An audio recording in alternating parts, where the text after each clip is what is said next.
کہ یہودی اس معاملے میں دو حصوں میں تقسیم تھے۔ اگر طبقات ابن سعد کو کھولیں، یہ پیج نمبر 179 پر بہت ہی خوبصورت روایت، 178 پر ایک بہت خوبصورت روایت ہمیں ملتی ہے۔ ہم اس کو پڑھ کے دیکھتے ہیں کہ کیا لکھا ہوا ہے جلد اول۔ پھر آپ کو کچھ احادیث بھی سنائیں گے اس ضمن میں جو رسول اللہ صلی اللہ علیہ وسلم نے کہی۔ اس سے ہمیں یہ تعین کرنے کا موقع ملے گا کہ دجال جو ہے وہ اس کی جو نیشنلٹی ہو سکتی ہے، اس کی قومیت وہ کیا ہو سکتی ہے۔ آئیے ہم پڑھتے ہیں اور دیکھتے ہیں اس میں کیا لکھا ہے۔ حضرت ابن عباس سے روایت ہے کہ رسول اللہ صلی اللہ علیہ وسلم کے مبعوث ہونے سے قبل ہی قریظ اور نذیر اور خیبر اور فدق کے یہودیوں کے ہاں حضرت صلی اللہ علیہ وسلم کے صفات و شمائل اور حلیہ موجود تھا۔ یہ بھی جانتے تھے کہ آپ کا دارالہجرت مدینہ ہوگا۔ حضرت صلی اللہ علیہ وسلم جب پیدا ہوئے تو علماء یہود نے کہا آج شب کو احمد پیدا ہو گئے۔ یہاں یہ بات بھی یاد رہے کہ رسول اللہ صلی اللہ علیہ وسلم کے متعلق تورات میں جو پیشن گوئی کی گئی تھی اس میں انہیں احمد کے نام سے ذکر کیا گیا۔ یہی وجہ ہے کہ جب ہم نے آپ کو وہ حدیث پچھلی دفعہ سنائی تھی جس میں دجال آئے گا اور کوہ احد پر یا کوہ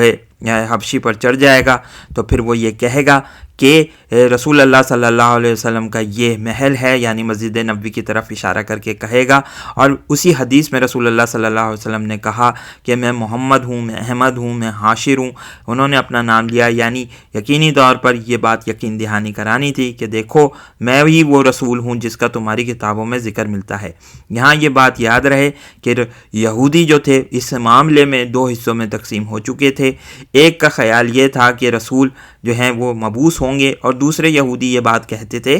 کہ رسول ایک مسیح کا خروج ہوگا ہمارے، جو ہمیں واپسی کی اجازت دے گا کہ ہم یروشلم جا سکیں اور وہاں جا کر اپنی حکومت قائم کر سکیں۔ یہ مدینہ کے یہودیوں کے درمیان جو ہے وہ اس معاملے میں تھوڑا سا اختلاف پایا جاتا تھا، لیکن بات یہاں یہ بات بھی یاد رہے کہ جب ان لوگوں کا کسی بھی عرب مشرک سے کوئی جھگڑا ہوتا تھا تو یہ لوگ یہی کہتے تھے کہ آنے دو وہ وقت جب ہمارا مسیحا نمودار ہوگا، پھر ہم تم سے ایک ایک کر کے انتقام لیں گے۔ تو بہرحال اس سلسلے میں یہ دو روایتیں تھیں۔ یہی وجہ تھی کہ جب رسول اللہ صلی اللہ علیہ وسلم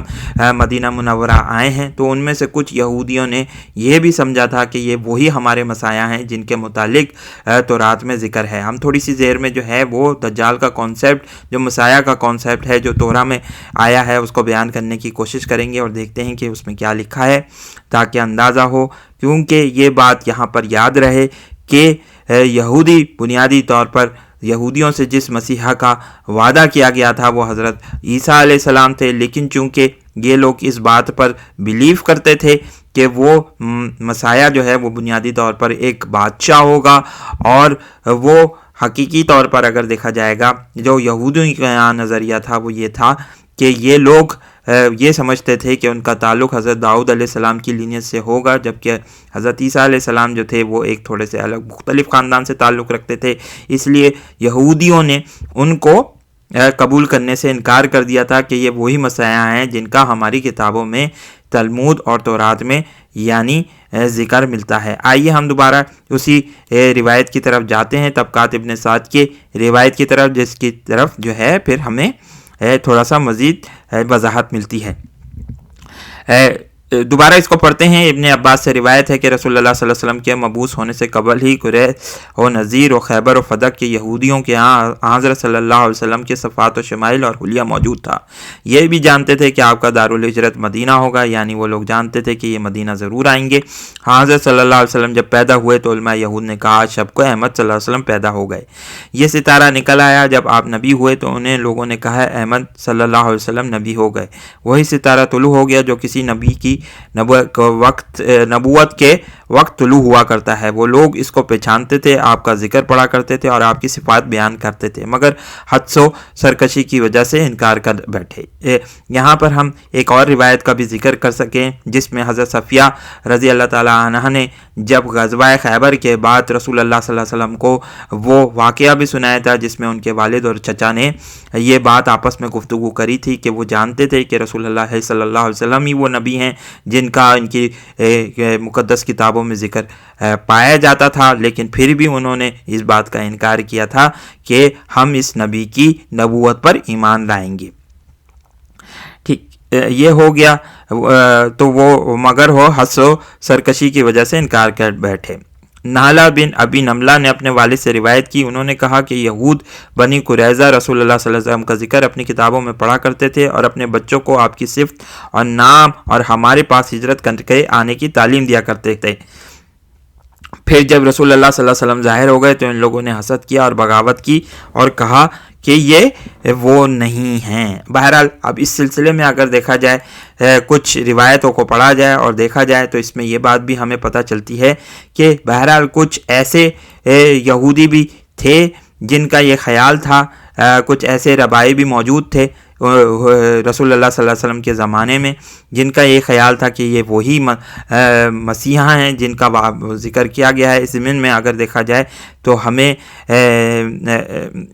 ربعی مخیرق کے نام کے متعلق ملتا ہے تاریخ میں کہ انہوں نے رسول اللہ صلی اللہ علیہ وسلم کا ساتھ دیا تھا اور احد کے لڑائی میں شرکت بھی کی تھی رسول اللہ صلی اللہ علیہ وسلم سے، کیونکہ ان کا یہ خیال تھا کہ یہ وہی مسیحا ہیں جن کا ذکر ہماری کتابوں میں ملتا ہے۔ بہرحال اگر دیکھا جائے، اس کو ایک حوالے سے دیکھا جائے تو رسول اللہ صلی اللہ علیہ وسلم کے انتقال کے بعد حضرت عمر فاروق کے زمانے میں بیت المقدس فتح ہوا، جہاں پر ایک معاہدہ بھی کیا گیا تھا کہ یہودیوں کو دوبارہ جو ہے وہ ہیکل سلیمانی کی زیارت کی اجازت دی جائے گی، کیونکہ تاریخ میں ہم یہ بات بھی جانتے ہیں کہ عیسائیوں نے جب ان کے وہاں پر یروشلم کی حکومت جب قائم تھی، رومیوں کی حکومت قائم تھی، تو انہوں نے یہودیوں کا داخلہ فلسطین کے علاقے میں بند کر رکھا تھا۔ تو بہرحال یہ ہسٹری سے ہمیں بہت ساری واقعات ملتے ہیں۔ اگر ہم دوبارہ حالیہ ہسٹری کی طرف آئیں تو ہمیں یہ بات بھی ملتی ہے کہ قریباً سن 1917 میں جب جنرل ایلن بی نے یروشلم کو فتح کیا تھا تو اس کے ساتھ بہت بڑی تعداد میں وہ لوگ بھی موجود تھے جو چاہتے تھے کہ یہاں پر اسرائیل کا قیام ہو۔ آئیے تھوڑا سا ہم اس کو دیکھتے بھی ہیں، ہسٹری میں تھوڑا سا آپ کو بتاتے ہیں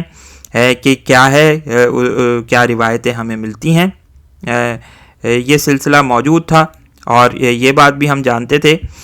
تاریخ میں ہم اس کو پڑھ سکتے ہیں کہ بعد میں سن 1948 میں یہ اس کا اسرائیل کا قیام پذیر ہوا اور پھر دیکھتے ہی دیکھتے اگر دیکھا جائے تو یروشلم نے بہت زیادہ ترقی کری۔ یہ بات بھی ہمیں تاریخ میں ملتی ہے کہ 1930 سے پہلے تک یروشلم کی جو آبادی تھی وہ قریباً 8000 کے قریب تھی، لیکن اس کے بعد جو ہے پھر یروشلم جو تھا بنیادی طور پر ان قدیم عمارتوں تک، ان قدیم دیواروں تک محدود تھا، وہ پرانی دیواریں موجود تھیں اسی تک محدود تھا۔ پھر اس کے بعد اس نے بہت تیزی سے پھیلنا شروع کیا اور بڑی تیزی سے اس کی آبادی پھیلی ہے، اور یہی وجہ ہے کہ ہم رسول اللہ صلی اللہ علیہ وسلم کی اس حدیث کی تصدیق یہاں پر کر سکتے ہیں جس میں رسول اللہ صلی اللہ علیہ وسلم نے کہا کہ بیت المقدس کی آبادی جب عروج پر پہنچ جائے تو مدینہ کی ویرانی شروع ہوگی اور پھر فتح قسطنطنیہ کا واقعہ پیش آئے گا اور اس کے بعد جو ہے وہ دجال نمودار ہوگا۔ تو بہرحال آہستہ آہستہ لگ رہا ہے کہ ہم ان واقعات کی طرف بڑھ رہے ہیں۔ اگر دجال کی دیکھا جائے تو ان تمام روایتوں سے ہمیں یہ بات ثابت ہوتی ہے کہ یہودیوں کے ہاں بھی یہ کانسیپٹ تھا کہ ان کا جو مسیح ہے وہ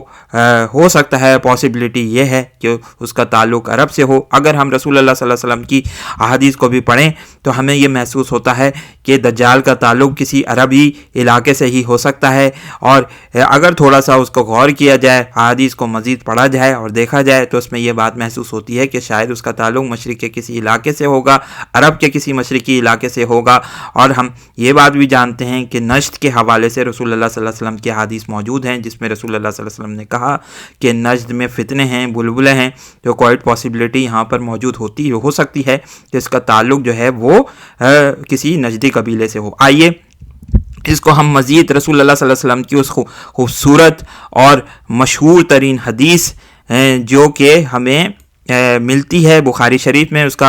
انگریزی ہمیں اس وقت جو ہے ہمارے پاس ترجمہ ہے، ہم اس کو اردو میں آپ کو بتاتے بھی ہیں۔ والیوم 9 بک 87 حدیث نمبر 153،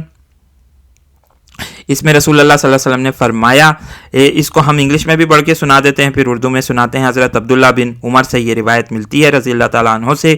رسول اللہ صلی اللہ علیہ وسلم نے فرمایا while I was sleeping I saw myself performing the tawaf of the Kaaba. Behold, there I saw a whitish red lank haired man holding himself between two men and water dropping from his hair.